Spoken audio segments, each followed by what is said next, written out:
মানুষের মধ্যে কিছু মানুষ আছে যারা তাদের নফসটাকে আল্লাহর সন্তুষ্টির জন্য বিক্রি করে দিয়েছে। মানে তাদের জীবনের মূল থিমটাই হচ্ছে আল্লাহ পাকে সন্তুষ্ট অর্জন করা। কোনো কিছুকেই তারা আল্লাহ সন্তুষ্টির উপর প্রাধান্য দিবে না। যদি কোটি টাকার অফার আসে হারাম, সে সেটা রিজেক্ট করবে, আল্লাহ নারাজ হবে। একটা সুন্দরী মেয়ে যদি জেনার অফার করে, সে রিজেক্ট করবে, কারণ সে আল্লাহকে ভয় করে।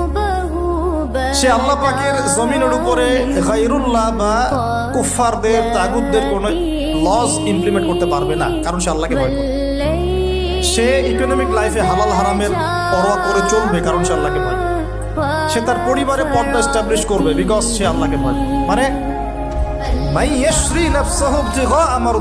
আল্লাহ পাকের সন্তুষ্টির জন্য নিজের নফসটাকে, জান মাল সবকিছুকে বিলিয়ে দিয়েছে। এই মানুষগুলোর সম্পর্কে আল্লাহ বলছেন ওয়াল্লাহু রাউফুম বিল ইবাদ। এই মানুষগুলোর প্রতি আল্লাহ পাক রাউফ হবেন, কোমল নরম সফট হয়ে যাবে। কোমল নরম সফট মানে কি? কিয়ামতের মাঠে ডাকা হবে, এই গুনাহগুলো করেছিলেন? জি আল্লাহ, আমি এই গুনাহগুলো করেছি। আল্লাহ পাক পর্দা দিয়ে দিবেন। পর্দার পরে বলবেন যে দুনিয়াতে তোমার এই গুনাহগুলো আমি গোপন করে রেখেছিলাম, আজকেও সবগুলো গোপন করে দিলাম, জান্নাতে চলে যাও।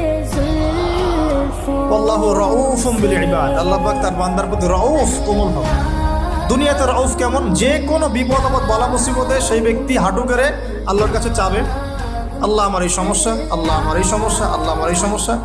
আল্লাহু রাউফুম বিল ইবাদ। আল্লাহ পাক ওই বান্দার প্রতি সফট, কোমল হয়ে যাবে। এগুলোর অনেক প্রমাণ আমি আমার জীবনও পেয়েছি। এগুলো আমি পাবলিকলি বলতে পারবো না, আর আপনি ব্যাখ্যা করতে পারবো। আর এমন কিছু বিষয় আছে যেগুলো আসলে মানুষকে বলেও বোঝানো যায় না।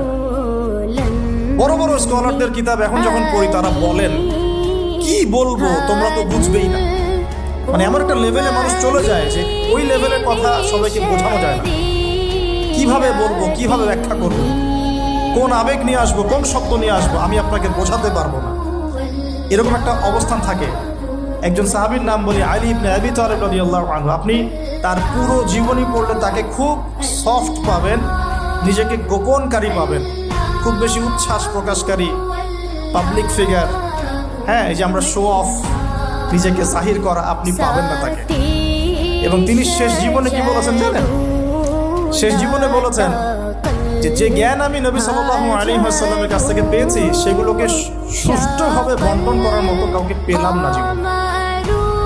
মানে একটা লেভেল থাকে মানুষের আল্লাহ পাকের মারিফত লাভের, যে লেভেলে গিয়ে মানুষ সবার সাথে আমভাবে কিছু বলতে পারে না। আমি ওই লেভেলে কিছু ফিল করছি, কিছু নির্যাস পাচ্ছি, যে আমি আপনাকে বোঝাতে পারছি। যাই হোক, আল্লাহ পাক